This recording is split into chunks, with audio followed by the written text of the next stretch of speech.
Hello, everybody. Welcome to the third episode of In Conversations with. Today's guest is Kevin Schultz, and I hope that I pronounced the name correctly. So, You did, yeah. thank you for that.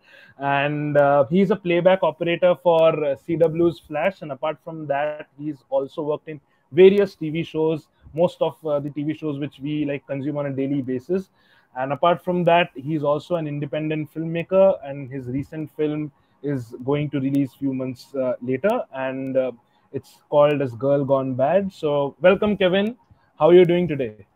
I'm doing wonderful. It's 7:30 a.m. over here in Canada, so got my coffee and I'm ready for this. Yes, so firstly, thank you for waking up so early to do this conversation with us. So Of it's course. 8 p.m. over here at India. So it's night for us. So Yeah. anyways, thanks. Oh no, thanks I again. wanted to come in and chat with you guys. This seems Yeah. like a fun time to do, a fun opportunity. Yes. So then I am just rightly like kind of diving into the main question, which is the term playback operator is not much of a discussed job or discussed position in the film production crew. So can you exactly explain to us what is it that a playback operator does in these popular TV shows? Absolutely. So you are not wrong. The term video playback operator is not a very heavily known term in the Yes. film industry, but it is a very prominent one. So what we do, we go by different names on different shows. Some shows will call it a motion picture video coordinator. Some will call it a 24 frame operator. But basically, the details of my job are as such. So whenever you're watching a TV show, a movie, anything like that, or in the case of where I've been for the last 7 years in the Flash, anytime you're on the Flash and they're going into the Cortex and they're like, oh my God, Flash, we have a car accident, or we have a big crime happening downtown. You see all the screens kind of fluctuate. What a video playback operator is I am running those screens on the set. I'm making them interact with the actors, anything with a screen, any phones, tablets, computers, TVs. We're making the graphics. We're playing them on set. We're following the script, making sure to cue it. And so when Cisco is on the computer there, we actually interact on the graphics. It's all about trying to keep up the timing and trying to keep up the effect and everything. And we also have to make it look good for the camera because screens in front of the camera. Yes. So like there is a light reflection also. So which kind of which is kind of bringing me to my next sub question of this, which is nowadays we know that most of these TV shows or films, they are shot with green screens or blue screens. So like basically they are chroma keyed. So if like as you explained to me, and I hope that I got it correctly, that since all these digital or these LED screens or any types of screens we see in the shows, you are responsible for operating that. So isn't that again changed in the VFX or in the post production, or is it like natively shot what you are operating? So the idea that all screens have a green screen on them is actually a bit of a misconception. Okay. All right. It's actually not true. Some bigger budget shows will, like Disney, like your high-end Marvels, your high-end sci-fi. A lot of the time, they will do just the green screen for a lot of those scenes because they have an allocated budget towards that sort of thing. But most shows don't. And so, like, and even shows with a lot of money, a lot of credibility behind them, still need to squeeze every single penny. As we all know, this industry runs on a ton of money. It's seemingly so much money, yet none at the same time. But so what my job is my job is to make sure that we don't have to do that, because every single time that you have like a phone, and let's say we put a green screen on a phone, right? Every time you do that, that shot is at least $300 in post. $300 for a small phone. That could be a $300 visual effects gag. So let's not even think about what happens when you have all the computers in the Cortex, right? Because I run 26 computer screens in the Cortex. So if you think about the fact that one phone would be about $200 to $300 for a quick text message just to burn in. By the way, that's what we call that. We call it burning it in. To get burned in. Now imagine if you multiply that by the size of the monitors, the moving camera. So we're there to make sure that doesn't happen.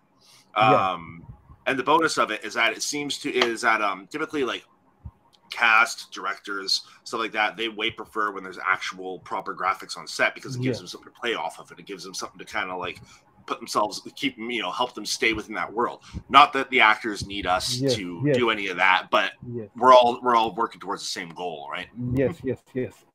Okay, so then like the role of a playback operator, it falls under which department? Does it fall under the cinematography department, the visual effects, or the special effects? That actually changes depending on what country you're in. Okay. So, All right. so The I'm from, country is so playing a role over here. no, it's all good. It's all good. Huh. So, Yeah, video playback is technically a department in and of itself. However, okay.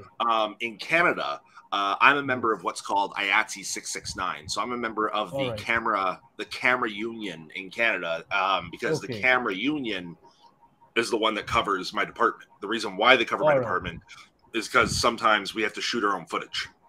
So like the footage which is coming on the phones or on the screen. Yeah, we're building all that. We're building all those graphics, and like anytime you see like a news broadcast, and you have like a news anchor there. You know, we have people in our city who are shooting footage of news anchors to throw into these graphics and stuff like that. So these are all like, we have active studios for these whole things too.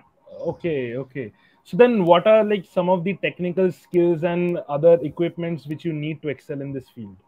You need to have a strong understanding of the inner workings of PCs, Macintosh. You got to have a strong, like, you can't come into this job being like, I want to learn more about computers so I can do playback. No, you got to know about that stuff before you come in, because you got to be able to troubleshoot things within, you know, a minute of a computer crashing in the middle of a scene. You got to make sure they don't crash in the middle of scenes.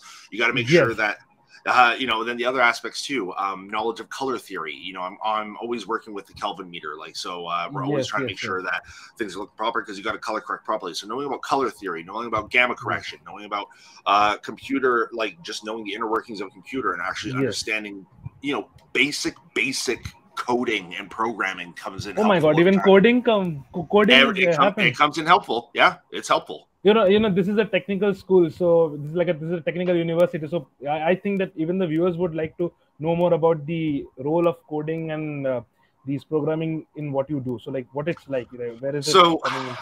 So we have the company I work with. We use proprietary software that we built inside of our own office.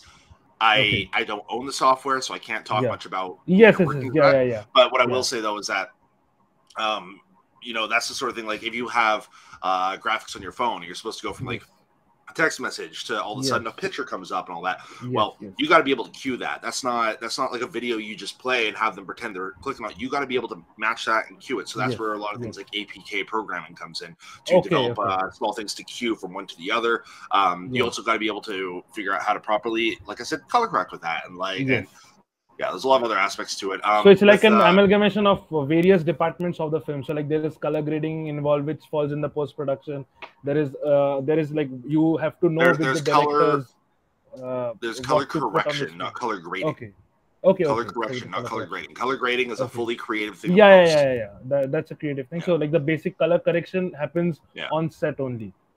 So, and that's what has us match up with our lighting, has us match up with our color space ratio that they're shooting on the camera, the color temp, and even on top of that too, there's other aspects like let's see, we color correct for that goes to grading, and then I'm sorry, I was trying to think about the next thing I was trying to say there. My apologies. I forgot the next one. Oh yeah, that's not an issue. So then, like, how do you work with the director and other crew members to ensure a smooth production process? Cool. So at the start of a day, at the start of standard day, if we have a few graphics that have been built for that day, that's what we refer to as a hero graphic. So a hero graphic is anything that's been built specifically for the reason of a scene. So like if there's a scene in the show where it's like, Captain Cold is down in downtown Central City. Oh my God! Okay, we got his coordinates right here. When you say we got his coordinates right here, and you see all the maps zoom into like this area, that's what we call, that is a hero graphic that was built specifically because of that line of dialogue. Anything else that's in there is what's called ND, nondescript. So anytime you got like the little bits and pieces going in the background, all that, it just makes the place feel alive, feel alive, right? So so that's what's called a hero graphic. So at the start of the day, I'll go to the director. Good morning, director. Have you seen your heroes? Have you seen your hero graphics of the day? Oh, no, I haven't yet. You know, sometimes they have. We put everything through approvals on email first. We're like, oh, no, I haven't yet. Can you show me? And I'll quickly show them, explain to them. Okay, so I think this would look good. Really, I think it would look good here, and then are you going to be having? And I'll talk to them about where the cast is going to go and all that, so I can do a preliminary placement of these graphics to show it off. Then, when the day starts, we go into what's called private blocking. Private blocking is the director, the DOP, first AD, and the cast. That is it. They go there. They sort out their steps. They're blocking how they're going to shoot the scene. Sometimes they want me in there if there's heavy hero graphics, because I'll be in there to cue it with them and figure out that process. Otherwise, I come in afterwards in what's called open blocking, which is where it's like, okay, now we've got our placement. We know where all the actors are going to go. Okay, now the stand-ins also have to know this because they have to hit the same marking. So now we're going to do open blocking, which is everybody from the crew come in, everybody watch how the scene's going to go, and then that's my opportunity to see how the actors have decided to go. Because sometimes, you know, the director will be like, "Oh, I want the actor to be at this computer over here," and then you're going to get to the shoot, and the actor's going to be like, "Nah, I'm more comfortable over here," because they're allowed to do that. We'll give actors tablets or phones or anything. They'll be like, "I don't want it for the scene if I don't need it." It happens. So, oh my god. So like it's a very complicated process. Like there's a lot of coordination between the directors as well as the actors. So then what happens? You know, as we all know that in films, it's not always, like most of the times, it's not always shot in one take. So for example, one take goes bad. So then again, you have to set up for that shot. Like how long does it take? Something goes wrong. Something goes wrong, I put myself in it all depends. I put myself in a position normally where I can get myself a reset in about 2 seconds, but that's not always the case. That's not always the case. Like sometimes there was an episode we did back in season 7. Season 7, there was if anybody in this group watches the show, there was a scene where the character Cisco is in a blimp and he's like flying and he's trying to stop this blimp from crashing into a football stadium and all that. And so when we shot that scene, normally what they would do is, what a lot of people would do is they would say, okay, let's just put Carlos. Carlos was the actor who played Cisco. Wonderful human being, by the way. I'll just point this out right here. The entire cast of The Flash are wonderful, wonderful people. I've had no issue with any of them. They are such wonderful people. I truly, truly wish and hope that they have a very fruitful career after the series. So we had Carlos inside of this fake blimp that we built, right? We had, like, on the inside, I think I put like 7 iPads with like built into the set to act as like dock graphics and all that. And then I had those on Bluetooth connections going back to another service. And then on the outside, we built an entire LED wall where I used a system called Resolume, which is a video jockey software system that allows you to like live remix video and stuff like that. It's incredible. Highly recommend if anyone here has any interest in video, look up Resolume. It is so much fun. But I was on there though, and we were basically, for that scene, we were creating a basically a 4D ride for Carlos, because 4D ride. Basically, he was in this blimp. We have the full interactive display in front of him. We have an LED wall in front of him. So everything he's seeing is the stuff coming out. And we shot the footage on a drone the week before to get all the stuff from the aerials. And then I took the footage from the drone, put it into here. And so as the blimp was like moving and back and forth, I was cueing all the graphics. So it was making it look like he was actually like crashing through the blimp and everything. It looked really good at the end. But that's a good example. So to reset that would have taken probably about a couple minutes at least to reset. But most often though, if it's just stuff inside the Cortex and it's simple stuff, I got it down to like 2-3 seconds.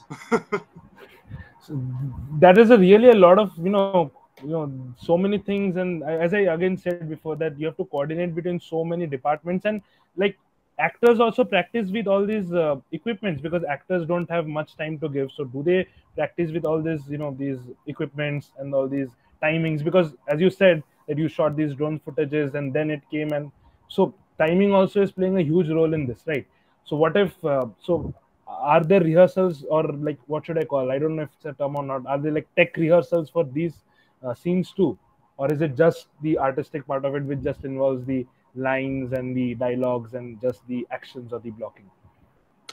There, so for that scene in particular, that blimp one, we did do a fair number of quick dry runs. We did do it because we had to get our coordination right, and then like we have the script because you got the script that dictates what the blimp does. The blimp dictates what I do. it all goes. So we all have to follow, and it doesn't matter how creative we all get. We all have to follow what the script says. So that's Yes, kind of exactly. that's kind of that little piece, kind of keeping us all kind of in line, right? Yeah. But no, that particular scene had certain dry runs. Sometimes there are dry runs. Anytime we do any sort of like, anytime you see something where it's like, and the whole room explodes or anything like that, that's one of those things where it's like, if we're doing anything like that, they're called spark. Like anytime we do sparks, which is a special effects thing.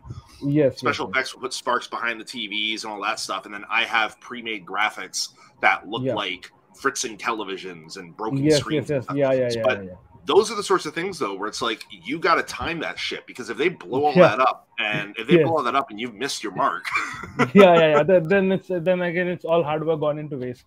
So, and because if it's something like that, you can't really reset that. And again, as you said, that it will again cost more money, because this was a very shocking fact that one visual effects shot for a phone cost $300. So I can only imagine the $1 million budget of why it's $1 million budget, all these movies. Precisely. And on a TV show like The Flash, when you're when you have monsters and aliens and all that, and your main character is faster than the speed of light, you don't really want to spend visual effects money on screens. Yes. So then Kevin, tell me this, that in which stage of the film production usually does a playback operator get involved? Like, is it during only the production process, or way back in the pre-production, right from the scripting stage? Pre-production, but past scripting. So scripting is not pre-production. Scripting is development. Development. Pre-production, when you're in pre-production, you already have your shoot date set, you're already good to go, and that's all getting everything right. That is where playback kind of gets involved, because then they have a tally of everything on the script. They have to figure out, okay, we got to build this for this, we got to build this for this date. Our first AD doesn't schedule this to the end, so we can wait on that graphic until a month from now, and that's kind of how you have to start positioning these things out, because you have to have your graphics ready for when they're they're needed on set. All right. So, like for example, let's say that I'm making a hypothetical show in which there is a requirement of a playback operator. So I'm starting to I'm planning to start production on the show from, let's say, December of 2023. So just give me an estimate month in which you will be involved. So for example, it's a very big superhero kind of an Avengers kind of a show. It's a TV show, and it has let's say it has a scene in which a full there's an auditorium and the whole auditorium blows up, and the phones on everything, all these graphics blow up. So it's a hypothetical scene I'm just making up right up over the spot. So I approach to you that I would be liking, and I would be wanting your assistance in this. So then what will be your planning process, and how would you be kind of doing all this, and when should I kind of contact you if I'm starting the production, or to be precise, if I'm shooting that particular scene in the month of December 2023? It's actually funny you're saying this, because I actually did a scene like this on a show a few years ago, not on Flash, on Legends of Tomorrow. I did a scene like this, but no. So to answer your question, if you're saying you're shooting this in December 2023, you got an auditorium full of people, phones are going to blow up, things are going to blow up. Playback as a whole, we probably need about if that's going to be the first thing, I'd say we need about 3 to 4 weeks. And that's being generous. We could probably get it done in 2, but we can get it done in 2 or less. But you don't want to put your animators through that much stress, because you always got to remember, anytime you build one of these graphics, that could be another 3 hours for that animator, right? It's not a simple fix. I'm sure anybody, you guys are an art institute, so I'm certain that you guys understand how animation a time-consuming process, right? Yes. So the average time it takes is 3 to 4 weeks. So that's in the specific example of what you just gave me. If it's a standard scene on Flash, 5 days. Maybe so 3. This was a more of a complicated process. So then it takes around 3 to 4 weeks. So then can you kind of share what are the challenges that you have to face as a playback operator for operating these huge shows? The challenges I face? Yeah. Oh man. So quite often challenges that come in. Power seems to be a big one a lot of the time, because oftentimes when shooting things in the middle of nowhere, where there's not really anywhere to maintain power to your system, you work with the electrics department. Alex tries to do what they can for you, but then there's other things that come into play. Like you have directors, filmmakers who come in and will decide they Yeah. want a really big change on the graphics Yes. 20 minutes before we're set to shoot.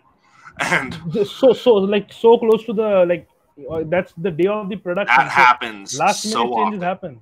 So often.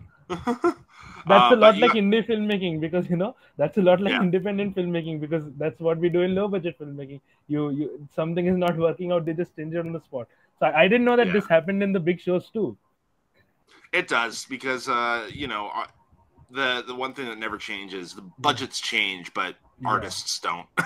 That's a very nice line. Yeah. I've been very fortunate though that I've had for the most part I've had very positive experiences with the directors I've worked with, and I've worked with some pretty like decently high profile directors. I've worked with Kevin Smith 5 times. And I've worked with him 5 times. I've worked with a fair number of other directors, and I've been very fortunate that I've been very fortunate with the people I've worked with. I promise I'm not trying to cover anybody's ass here right now. No, not at all. They've all been very wonderful. Yes. But you do get that though. You do have people coming up to you like, hey Kevin, I'd like to do. I had this idea I want to try out, and I'd be like, okay, well, what is it? Okay, blah blah. This. Can you get it done by by when we start shooting? I'm like, well, considering you're putting makeup on your actors right now for that scene, no, we cannot. And sometimes times like that is actually where I will, if they really, really, really want this scene, I'll pitch doing a burn in a blue screen.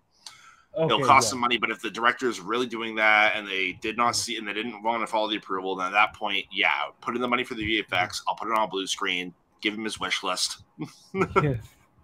Yeah. So there is also this technology which most of these new Disney films like The Mandalorian and they're using, which is the virtual production in Unreal Engine. They used it in the Batman 2. So can you tell us a little bit about that? What is the technology? I'll tell you as much as I can, because I've actually I've dabbled, but I've actually made the decision not to go forward with that.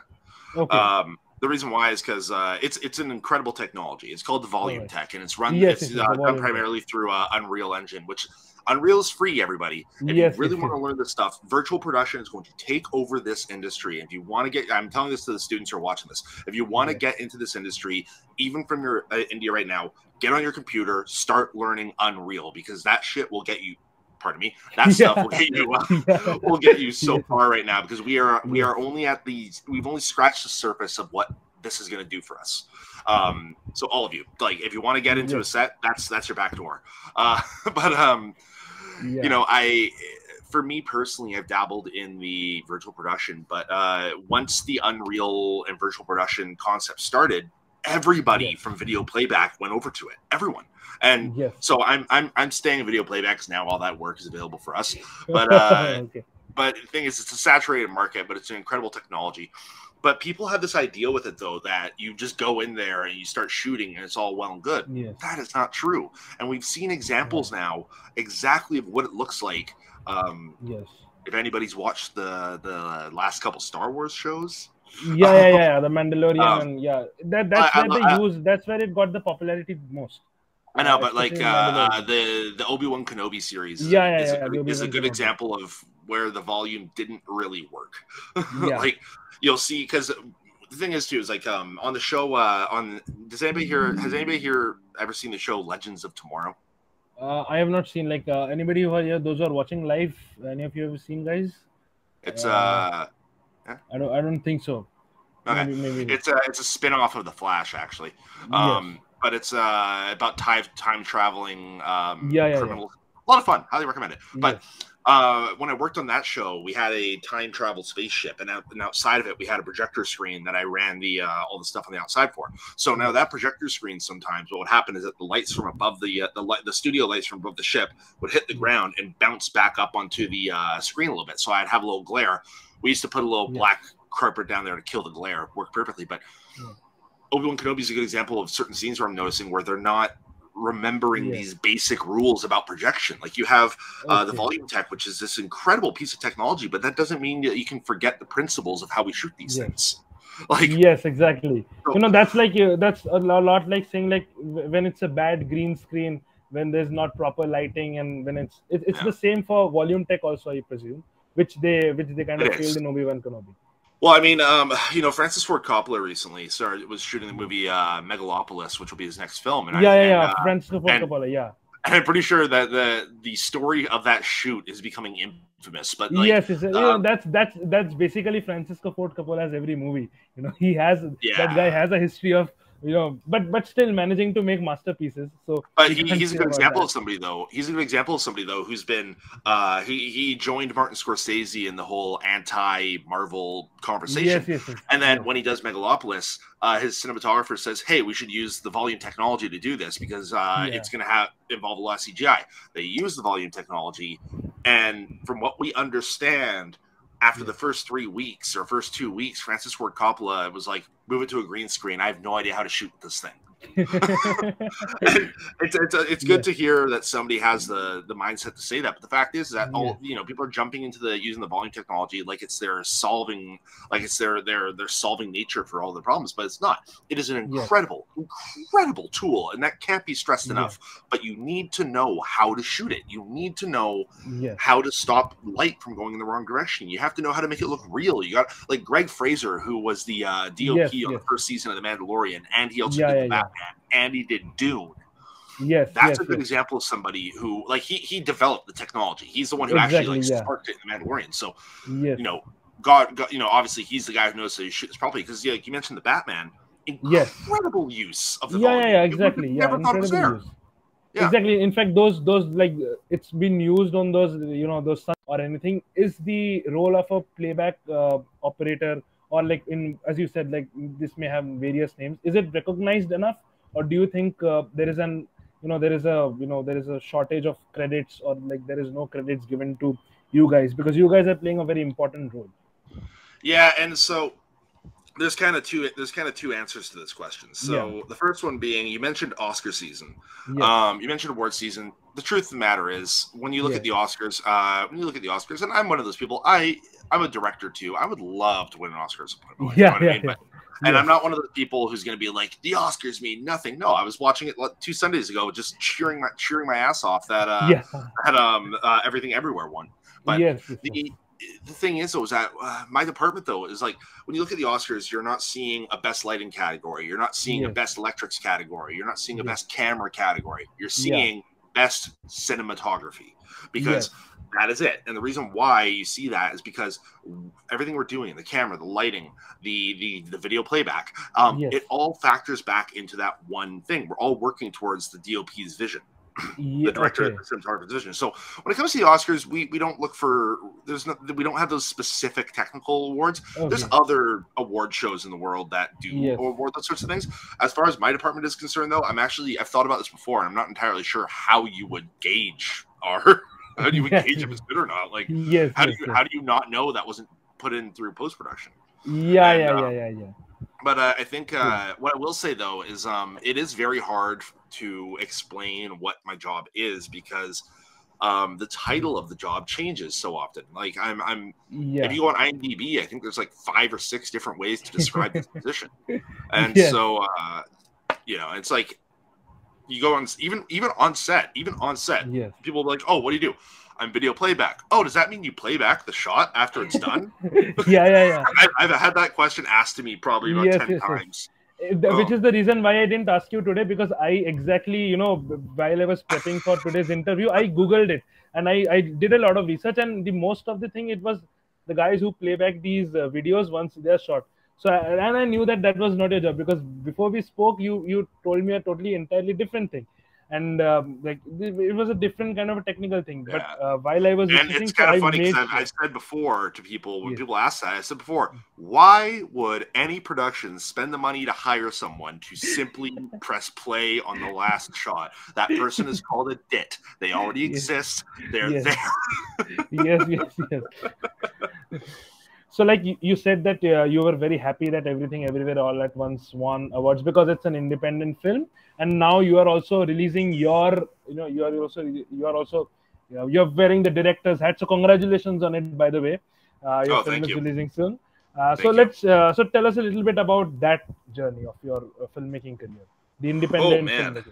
This has been a big one. So we started. Yes. I started writing this movie back in 2018, 2017. I started writing it. The original title of the movie is the movie was originally called Guiltless. Okay. Yeah. We went through our entire festival run that way, and we won. Yes. Kevin Smith's Film Festival. We got nominated for 3 awards, including Best Drama Feature and Best Lead Actress. Allison Thornton, our incredible lead actor. Over in San Francisco, we won Best Foreign Feature at another Hole in the Head Film Festival. That was really cool. But you know that whole process has been insane. So we started shooting this back in 2020. Yeah. Oh, so like the COVID year. Okay. Yeah. The pandemic year. Yes, we shot it in August of 2020. Over here in Canada, where I'm from, our province was trying to reopen back in August. They announced a reopening plan of August that year. Obviously, I think every country tried reopening for a little bit and then shut down. Yeah. But we had a window to do this, and they said, okay, we're going to allow a maximum 50 people in one place. And so my producer and I, who already planned on shooting this movie this year, we thought, okay, we actually might have an opening here to shoot our movies. So we started producing from there. I reached out to Allison Thornton, who is currently on the TV series School Spirits on Paramount Plus. I worked with her on a show called Girlfriend's Guide to Divorce about 7 years ago. Okay. Do you know that show? No. I've not. I heard about the Paramount Plus show, but I'm hearing about this. Okay. Girlfriend's Guide to Divorce was kind of a like a Sex and the City inspired type series. Okay. Somebody's clapping, so somebody saw it. Yeah. You know, people are joining in, and as I said, they had exams, so like people are joining in. So they like those who are you're seeing over, they are all Film Society members. So these guys are hopping in, and I think many of them are like, not many of them are here, but like some of them are also having questions. So once we do that, we'll get to that. Cool. As you were saying. Yeah. So I worked with her on a show called Girlfriend's Guide to Divorce, and so when the time came for us to try to find our lead actor, I actually reached out to her on. I don't recommend doing this, but I reached out to her on Instagram of all things. I reached out to you on Twitter, so okay. It's all good. Yeah. Maybe social media is good for a reason. So I reached out to her on Instagram. We showed her the script. She fell in love with the script. She got us two of our other cast members, Harrison Hood, who plays Blair, and Alex Zahara from Stargate. He was from the Stargate SG-1. He's in our opening scene. It all kind of came together really well like that. The funding was self-funded. I will be straightforward with that. I saved money for this one.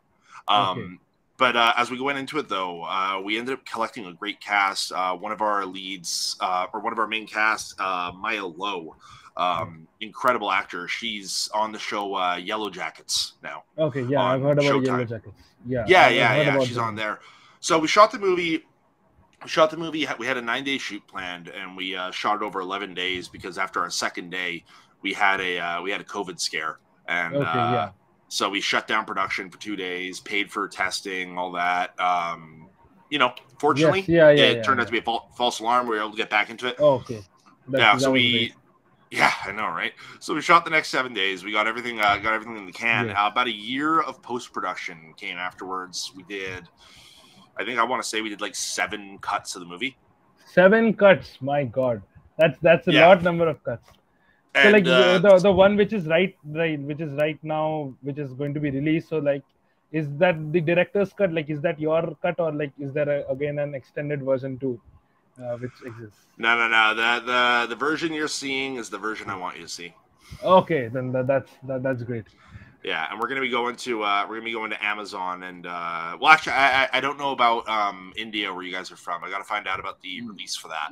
Yes, but I know. Yeah, we have Amazon Prime over here, so like we have. I got to find out if it's gonna be releasing in India right away.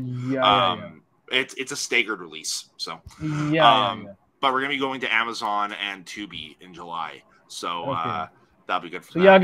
So again, congratulations for that, for the release. Thank you. We'll be very excited. And I saw that.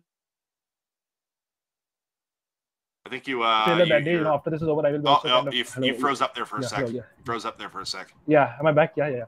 So like I was telling to like those who are watching it live that I saw the trailer the other day when we were talking. So it's a great trailer. So when the film comes out in India, so do watch it, and we'll be obviously sharing it with our Film Society members. So you, Kevin, tell me this: that since you have been already working in the industry as a playback operator for a long time, did that kind of experience of working in a big production in the cinematography department, did you learn a lot from there, which you kind of applied in your independent film as a director? Oh man, I don't know how I don't know an easier way to say it or a better way to say this, but frankly, working on set is the Yes. best film school you'll ever have. And I'm sorry to say that as I'm Yes. talking to the Indian Institute of the Yes. Arts. No, To this film is not school too, I swear to God. this is a technical institute, so that's totally cool. Okay, So this is not a film school. so I worked as a I've been a video playback operator since 2016, and before that I gripped, I was a PA, I did all that stuff, right? Yes. And but yeah, I will say working on set, I don't think you can really measure the amount of influence and education you get from that. Like it's immeasurable. Like I when you have the opportunity to work with our cinematographer, for instance, our two cinematographers that we had on The Flash were Brenton Spencer and Alvin Kunst. Yeah. Brenton is also a director, and you got these two people who have this like a combined 65 70 years of experience, you know what I mean? Like like Brenton worked on My Bloody Valentine back in the 80s and Black Christmas, and it's like Alvin Kunst worked on Suits and worked on fucking The Stay Awake and all that. So it's like classic horror from that era. I'm a big horror fan. Classic horror from that era, and like and so when these are the people that you're having your daily conversations with, and you're saying to them, you say to Alvain, for instance, ended up lending us a $3,000 lens just off a handshake. But I've been working in so long, so they put their faith just in me with that. And then Brenton has been very helpful with a lot of things. So working on set is, I think it's immeasurable, because you end up working with people who have come from so many different walks of life, so many different walks of industry and career. You get the people you're working with every single day, and television is a really wonderful one for this too, because the beautiful thing about working in television is that you tend to find that television has a different director every episode, and really? Yes, yeah. In TV, it's a different director every episode. Every episode is a different director. Yes. Oh, I didn't know that. Yeah. The way, in television, it's a different director every episode. Television is primarily run by producers and writers. So directors are coming in to continue their vision. And so, but the beauty of it is, though, you get a lot of directors from yesteryear. Like I've worked with people who did like Nightmare on Elm Street, who did one person I've worked with several times, Rachel Talalay. She was the director of the movie Tank Girl from 1996. Oh wow. And she's done like Doctor Who and all that, and it's like, but because you're working and because you're working with these people on a regular basis, you're getting these little bits and pieces of story, practical knowledge, and practical knowledge and lore, and it's like, and it's like, to think that you're going to a film set and you're not putting any of this out of your head is ridiculous. I'd say it's absolutely immeasurable the amount of knowledge and experience you get from actually physically being there and working on set. You're not reading about anything; you're doing it. Yes, exactly. So like, as they say that, practical experience is the best form of learning. And in fact, there's a famous quote by Quentin Tarantino too, that I never went to film school, I went to film. I went to films. So, so that's what exactly you're saying. So like find a job and just get into the industry, and you will kind of learn and learn and learn, and then in that process you will also become a better filmmaker yourself. So don't have so much shame that you can't PA. Be a PA, start from the bottom. Even if you do it for a couple months, you've got to know how the bottom works. Yeah. So like, because if you have seen the bottom, then only you can aim for the top position. So that's a very, and you know how to treat people better. Yes. So like, you have worked in like so many shows, as you said that you have spoken with so many different people in the industry. What is the project which you are most kind of proud of? I know it's very difficult to kind of gauge which one is your best or favorite, but if I have to choose, like, from all of the projects which you have done, which will be you're most proud of? Are you talking about as a director or as playback? Let's do as a director and as a playback. Well, as a director, it's Gone Bad. But as a playback. As a playback operator, I will actually say it's The Flash. I know that's probably a very fluffy answer for you, but the fact of the matter is that it's it's a show I cut my teeth on that show. I learned my craft on that show. I've met people who are going to be friends for the rest of my life. I've met some great contacts. I learned so much. And we shot the series finale about a month ago, and or a few weeks ago, and I just, even looking back on that, I'm just like, you know, to think about the world this spawned and how big the Arrowverse was for throughout the 2010s, and just like how that was one of the biggest things in superhero TV for so long. So to be there, and to be there on that last day where we wrapped it all, I'm just kind of thinking like this is an earmark on entertainment, you know what I mean? Like that's the end of an era right there. And I think that's something that I'm truly very proud of and very happy to be a part of for as long as I was. And Yes. So like, this kind of question I should have asked a little bit back, but you said that the kind of contacts you formed there. So like, can you tell us a little bit about the importance of networking in this industry? Networking with the right people. Your career in this industry lives and dies by how you network. And I'm going to make that very clear. That's not saying that you have to go out there and start being, you know, Gordon Gekko level of shark where you're like, hey, you hire me, you know, nothing like that. It's like, but you know, the way that people see you, like people always think like, oh, if I make a mistake, it doesn't matter. People remember everything. The ability to sell yourself and the ability to be joyous, likable, and have people want to talk to you is a huge commodity in this industry.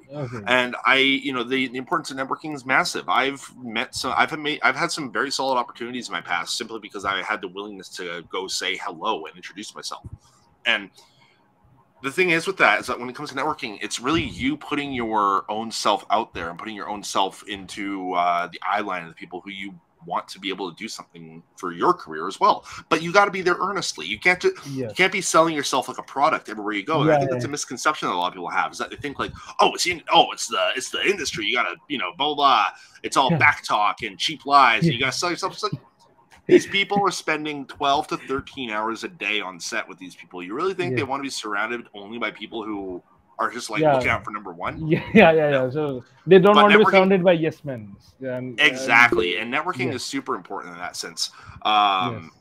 Yes, these audience questions, I will be kind of taking it once we are over. So, Nishana, just wait for some time. We are just... I saw that we just got a question come up there. I'm just looking at that, but I'll come back to that. But once Shashwat says it's question time. So the fact of the matter is, when it comes to networking, like I said, I've had great opportunities in my life that have come to me because of my ability to network. And there's networking on set, but then I don't know how it is where you guys are, but networking events are very big. You got to go to those parties. You got to go to those events. You got to go to those little, hey, we got a brunch and champagne networking event tomorrow. You got to get yourself out there, because if you don't start selling yourself, if you don't start showing yourself, no one's going to know who the hell you are. But you also got to do it in a way where it doesn't seem like you're just directly out there to sell yourself. You got to make sure you're going out there and showing that you want to know these people. You want to actually get to know these people, and you got to make that point clear. They need to know that they need to have that comfort around you before they're willing to go any further with you on these sorts of things. But networking is, I would go as far as to say, like, you can work your entire life being a crew member, and there's absolutely nothing wrong with that. We all have incredible careers. I love my career. My wife is a costumer. Like, we all have careers that we love. But if you want to move any higher than that, you definitely got to network. If you want to do anything because I'm certain a lot of people who go into film are like, oh, I'm gonna be a director one day. It's like you gotta put the work in. So like the importance, like the way you're telling, it's like also like this is a very essential skill that one must possess or one must have, without which there is no progress in career. And I think it's true for most of the other careers too, not only in the context of film industry, but in any industry where you are working, it's a very important thing to connect with the right people, stay with the like-minded people. And to talk about your point, where in India also there are these Bollywood parties and everything. So yeah, that is true. These networking events are a big thing, and I think that's same in every industry around the world. So Kevin, what lies in what are you doing in the future? What are some of the projects you're working on? Like, obviously, apart which you can disclose, and some of your films. Just let us know about that. Well, obviously, the Flash final season is currently airing. So I can't talk much about that at the moment. But I will say you're all gonna love the finale. Okay. So those who are watching, you got one spoiler in that way. It's not really a spoiler; it's more of a teaser. So it's going to be great. Spoiler alert, guys! It's really good. Yeah. No, aside from that, as far as the world playback goes, I'm always grinding away down here in Vancouver. I'm working on a series right now I can't talk about, and I'm working on a pilot I can't talk about. Yes. So,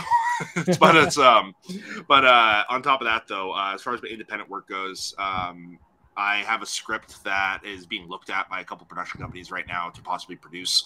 I got a music video I'm directing in a few weeks. Oh wow. Yeah.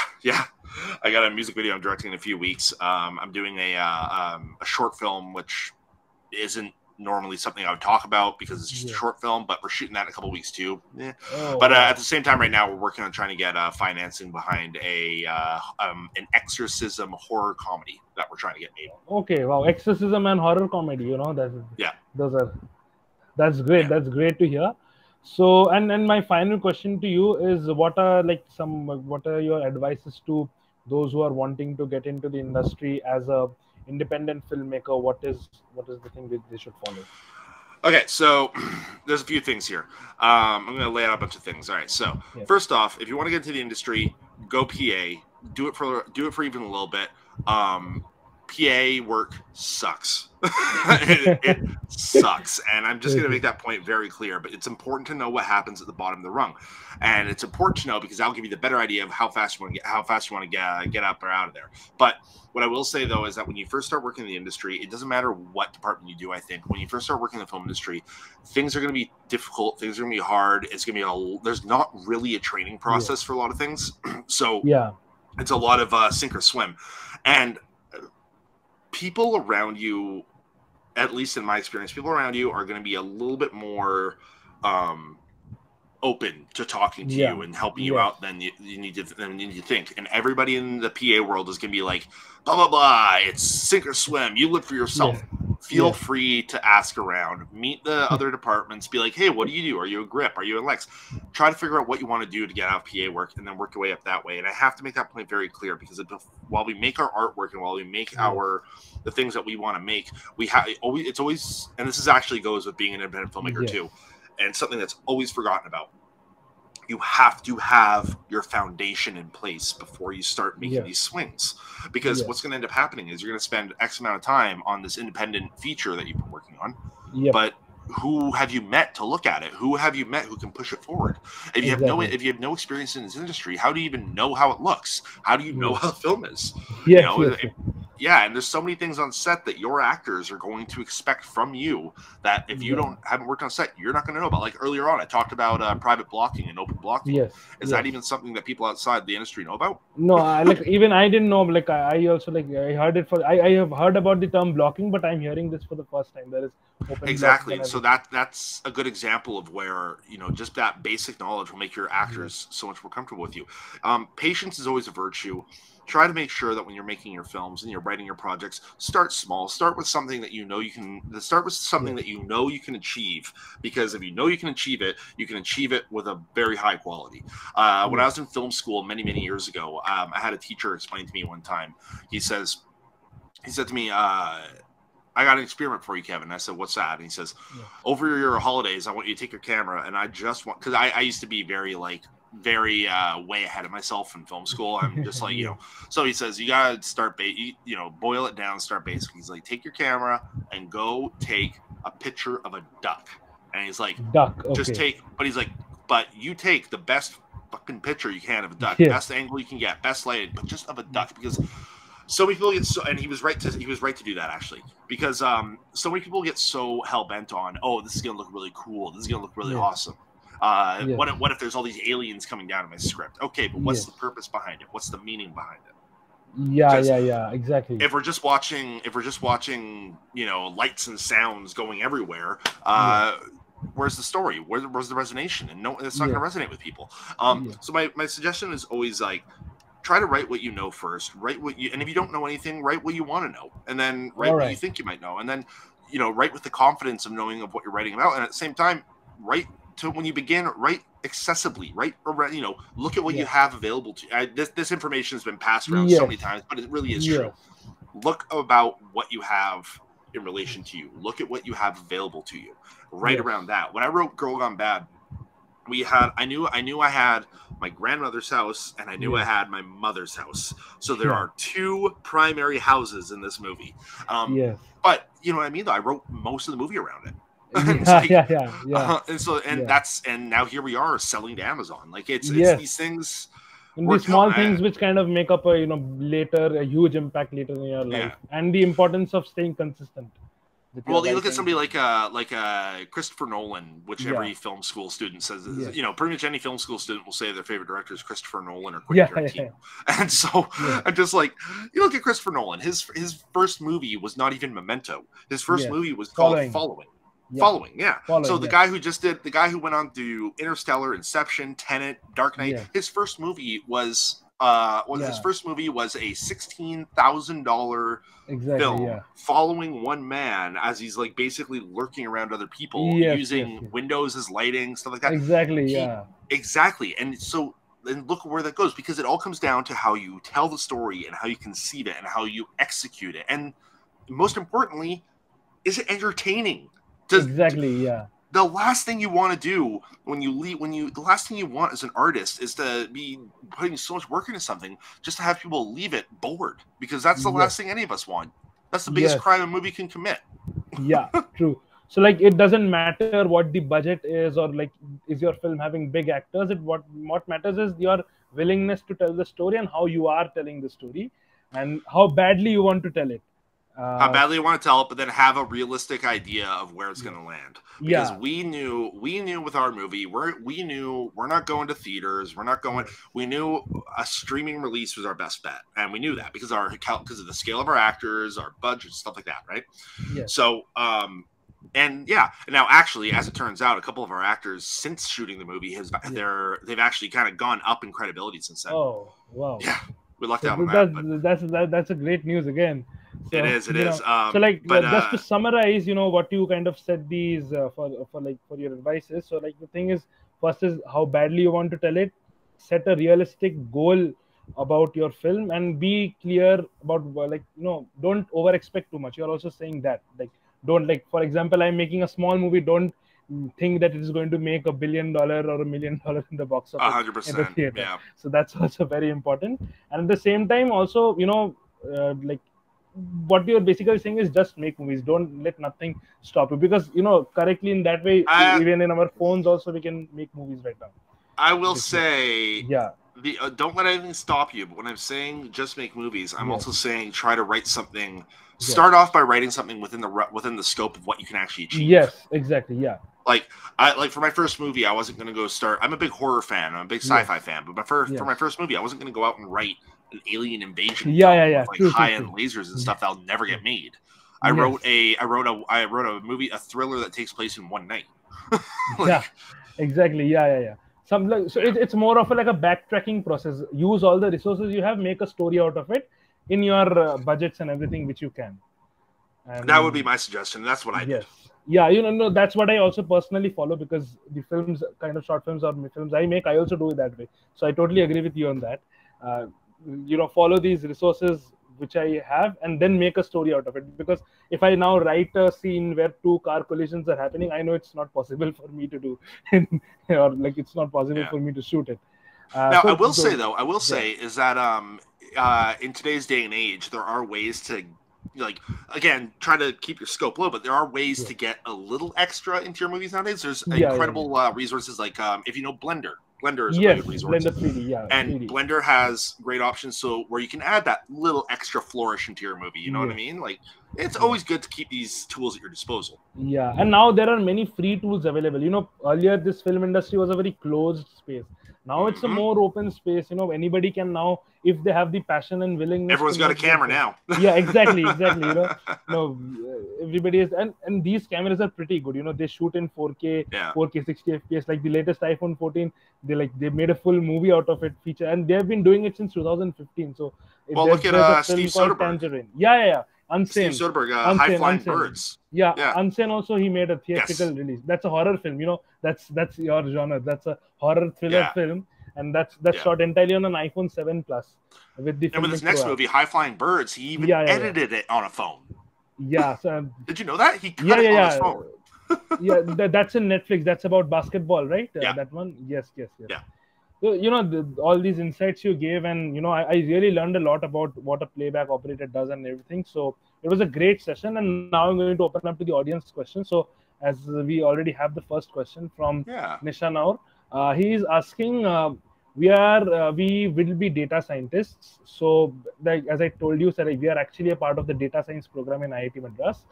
Cool. So, what his first question is, what scope do we have in cinematography if we don't know direction or acting? That's his first question. So if I can just figure out what scope do we have in cinematography? So are you saying what chances do we have in making a movie? Is that kind of how that means? No, no, like he's asking about the scope in opportunities, in terms of opportunities and in terms of Okay. succeeding in that career if we don't have a knowledge of direction or acting. Well, I mean, I think you got to try to build a lot of your own. You got to try to build a lot of your own possibilities. I mean, there's always going to be people you network with online. If you have the ability to if you're wanting to make your own movie, then Yes. I'd say there's all sorts of resources online to learn about the process and learn about the things that you may or may not actually know exist. But I would also say, okay, if we don't know direction or acting, if you want to learn directing, there's again plenty of resources online. There's master classes left, right, and center nowadays that will teach you from your own area. I would say grab your phone, go out, take some pictures, do the best you can. Shoot the best picture of a duck. And do what you can. Acting, go on Craigslist, find actors. You don't need to be an actor. I'm certainly not an actor. But I would say, a lot of it has to do with how much you're willing. Again, as I've said a few times, about the work that you're willing to put into it, right? Yes. His second question is, what scope do we have? Like, he's again then asking the same question, but he's like asking then what added benefits would it give to know, like to have knowledge in these fields. So I think which you kind of answered. And I kind of feel like that's which you kind of answered. And his third question is, which path should we tread to enter into this industry? That is, should we learn some technical skill set, or should we do something like dramas and plays or something else? I would, it depends on what you want to do. I would absolutely, if you want to work in the actual physical, like cinema film industry, absolutely get yourself technical. Because you get yourself into a technical department that puts you right there. You're making a good income. It puts you right smack dab into the middle of everything, so you can see what's going on. And the thing is, too, is that while you're still working on your writing on the side, and while you are working on, by the way, you got to spend your free time actually doing these things. But you can't just work in the industry. You got to actually take time to write, take time to work on your stuff, and be disciplined about it. But yeah, what should we learn? Some technical skill set, or learn a technical skill set. See what you're adept to. See if you guys are data scientists, then there's also like office positions that will probably be good for you, stuff like that. There are look at what you are capable of, and there is likely work for you on set. Yes. Next question is from Shushnigdha, whom you interacted with briefly in the beginning. His question is like, you had a YouTube channel as well. Is making YouTube videos a good learning experience? Yes, 1,000 times yes. When I was growing up, we did not. So I'm 31 years old. When I was growing up, and when I first started off in high school, when I was making short films ever since early high school, right?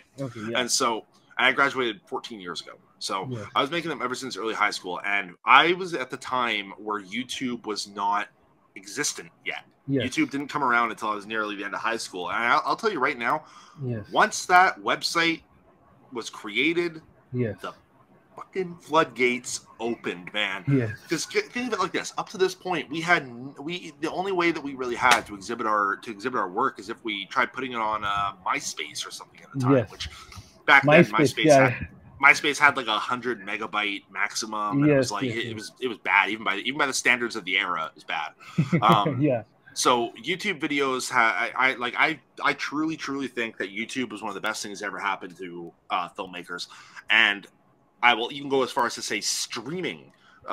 Streaming is the next level of that, where it's become the next best thing to ever happen to filmmakers. And I know there's been all this talk about like the loss of the theater, how streaming is a better model. But explain to me this: we have had artists who never had the opportunity in their life being able to make $1 to $2 million films through these streaming services. And yeah, the bubble's starting to burst a little bit. But we just had an incredible 6-year period or incredible 10-year period with an incredible amount of artists that have come through with this. YouTube was the original version of that.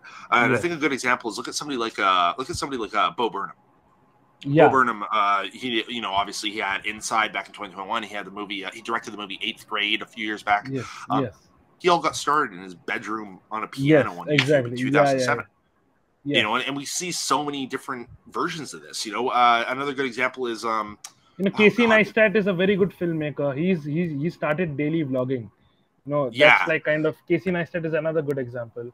Well, the guy who did Shazam. David Sandberg. He's a cool guy. David Sandberg. Pony Smasher. Pony Smasher. Dude, he's the best. His YouTube channel is amazing. You know, he has these videos where he kind of breaks down all these big movies, and I've learned a lot from them. But he got his start through YouTube. He did him and his wife would make a lot of little 1-minute horror shorts, and one of them was Lights Out. Exactly. And if you watch the Lights Out short film, they made that for like $100. And it's like, look at the career the guy's got now. This is what YouTube does for people, because there's never going to be a point where you want to say to yourself, this direct line of access for my work to the rest of the world is a bad thing. You never want to say that, because there was 100 years where people would kill to have the level of accessibility that we have nowadays. All right. Next question is from Angana Mondal. Her question is, what if someone has a bit of experience in both art and stage as well as is into coding? What can be the pathway to be in the playback or cinematography field? Well, okay, so your coding aspect is going to relate pretty much specifically to playback. So that is something to think about. The coding is also not like the biggest part of it all. It is definitely a part of it, but like I'm not like a master coder or anything like that. I have a small amount that's useful for what I need it, right? What's okay, so if you have experience in coding, then that would lead me to believe that you probably also have a decent level of computer knowledge. Yes. Good. So I would say that computer knowledge you have is more vital to put forward than the coding aspect if you want to get into playback. So it's more like one of those things. If you know how to code in any way, then that would probably lead a correct assumption that you know about computers. Yes, but what can be the pathway to the playback and cinematography field? So the unfortunate truth is that my department is a very small department. There's not a whole mess of people working in it. But if you wanted to, what I would say is go into, look into some of the films shot in India, look into some of the, and try to find any movies that have a TV in there, have phones, anything. Go on IMDb, search for the playback operator or the 24 frame operator or the motion picture video coordinator or the motion video coordinator. These are all titles that we all have. Go to there, search that person up, go to LinkedIn, try to seek them out and talk to them and see if they can help you out, because a lot of the time these things are done by like a company that'll do the animation, and they'll often like bring out operators with them. It works differently depending on what show you're on. Yes, that would be my suggestion, to do it like that. Cinematography, we serve cinematography, but we are not cinematographers. I should probably make that point clear. Like we serve cinematography, but I would never call myself that in any way, shape, or form. Yes. Okay. And next question is from Adarsh, which is the last in the audience questions. That is, what films are you looking forward to watch this year? Oh man, so many. Okay. So like, are there any Indian films in it? Are there any Indian films in it? You know, that's from my end. That's all good. That's all good. I mean, much like anybody, any millennial, I'm excited for the Super Mario Brothers movie.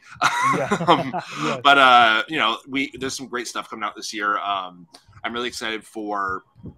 I'm a big animation fan, so I'm also excited for like the new Teenage Mutant Ninja Turtles movie, which is gonna be pretty sweet. There's a lot of good horror films coming out pretty soon, I think, too.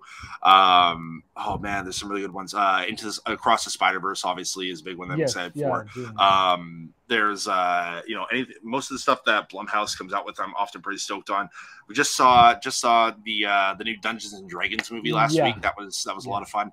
I'm trying to think about what are some other ones that are coming out right now? What are some? You're obviously excited for Oppenheimer. I'm like, Oppenheimer is coming out. Barbie movie. Okay. I am excited for Oppenheimer. Yes. However, okay. My wife and I are planning on seeing Barbie first. Oh, okay, yeah. No, because Barbie is being directed by Greta Gerwig, written by Greta Gerwig and Noah Baumbach. It is going to be fantastic. I am very much looking forward to that movie. Yeah, in Twitter also, I was kind of saying, 4 tickets to Barbie, please. 5 tickets to Barbie, please. This is those memes kind of thing. And as I said that, they're just spamming Barbie now. So yeah, clearly we have also got many Barbie fans over here. I feel like your students are agreeing with me here. I'm reading the chat. Yeah. Exactly. Yes. And like as I was asking, this from my end, what are the Indian films? I recall that you are a big SRK fan, because the first time we spoke about, and since I'm a big SRK fan, I asked you about Shah Rukh Khan. So what are some of his films you have seen? What do you think about? Have you seen his recent film Pathaan? I haven't seen that one. No, I haven't seen that one. No, his Pathaan, you said it was called? Yeah. It's called Pathaan. Yeah, I have not. I have not seen Pathaan, but my favorite SRK film is actually probably. I would say it's probably either Fan or Dilwale. Oh wow, Fan. Like for me, all SRK films are more or less great because I'm a big fan. And yeah, but Fan was a really good film. It's a very different concept than the kind of movies which were made in India during that time. And what are some of the other Indian films you have seen? Well, I mentioned Sholay is Sholay, really like. And Sholay is again another great Indian classic. It was made in the 70s, so it's a very old film, and it's a classic. I mean, I've also seen Julie Juliet. My friend Sean is actually the English dub for that movie for the main character. Okay. Yeah. And then let's see, what's some Bollywood? I mean, I'm a big fan of Three Idiots. Oh, okay. Three Idiots is the kind of the education. It's a commentary on the Indian education system. And one that I watched actually not long ago that I actually quite enjoyed was if you haven't seen it, was Runaway 34. Yeah, by Ajay Devgan. Yeah, Runway 34. Ajay Devgan and Amitabh Bachchan. Yes. And just to answer your guys' question here, I have not seen Raw 1, and I don't think I've seen any films from Satyajit Ray. If you have any recommendations, please throw in the chat. Satyajit Ray is he's one of the few, the only director from India to win a Lifetime Achievement Award for Oscars. So 1992. Okay. So Satyajit Ray is like a legend in filmmaking, not just in India, but in the world. So now, if I'm not mistaken, if I'm not mistaken, too, the Oscars this year just presented their first ever award to an Indian production with the Best International Short Film. Congratulations on that. Yes, thank you. And it's not just one; it's 2 films. RRR, which was for Natu Natu, and isn't RRR? I was told that RRR is technically not Bollywood; it's something else, right? No. See, the thing is, in India is a very diverse country. So there are 29 states. And India is one of the few countries, I think it's the only country, I don't know, I'm not sure about it, which is having regional industry. So Bollywood is not equal to Indian film industry. In India, there is a Bengali film industry, there is a Tamil film industry, there is a Telugu film industry, there is a Malayalam film industry, there is a Assamese film industry. So all these states are having their own regional film industries. So Bollywood is just the Hindi film industry. So those are films which are made in Hindi. So all these together comprise of the Indian film industry. So statistically speaking, as I was saying, that in India every year more than 10,000 films are produced, which is greater than the combined number of each industries, you can say. So that's how big we are. Yeah, that's how big we are. So Indian film industry is not just Bollywood. So RRR is actually from the Tollywood film industry, which is a part of the Indian film industry. So it's a Telugu film. Pathaan is a Hindi film, which is in the Bollywood. So Satyajit Ray's films are Bengali films. So that's from the Bengal. So that's like a Bengal. That's again a regional film industry. So this is the Indian. Yeah. So Indian film. There is not one Indian language. So there are various languages in India, and it's a very diverse country. And as I told you, so there are more than 10,000. And this statistic which I am speaking, this is which I read in back in 2018. So now the number is even higher. So it's 6 years, it's 7 years after that. So it's even more. And India is a country which worships two C's. One is cinema, another is cricket. So these two really kind of unite and divide the country. So in India, when a film comes out, it's like an event. We worship these stars. So we have these confettis and everything. When our favorite star walks in, so it's like an event. It's like a celebration. My wife's Australian, so I know all about cricket. Yes. Yeah, but that's very fascinating. I had no idea about that. If I'm being 100% honest, I did not know about that. But now to turn the tables, what are some Canadian movies you like? Canadian movies. I'm a big fan of a Canadian filmmaker, which I think the world is a fan of, and that is James Cameron. So, okay. James Cameron. That's an easy answer, but it's a good one. How about everybody else here? What else? Anyone in the chat? Tell me what Canadian movies you like. I will be honest. I have not specifically seen any Canadian films. Like I'm not aware about the Canadian film industry in general, or the languages in which they are made. But as I told you, I'm a very big fan of a Canadian filmmaker, which is James Cameron, and I look up to him. And you can recommend us some. We will be love to. I'm recommending some Canadian directors for you guys right now. Here, there's two at the moment. Obviously, David Cronenberg's a classic. David Cronenberg, Adam Mogollon is one that we all like quite a bit. This is another one. This one's got a movie coming out pretty soon called Bones of Crows. It's a fantastic film that's going to be coming out this year. There's a few that to look at, but Canada has some solid film history too. Yeah. That was great, and I think with that we kind of that's the end of the audience questions. So Kevin, this was great. Now this was a lot of fun. Great.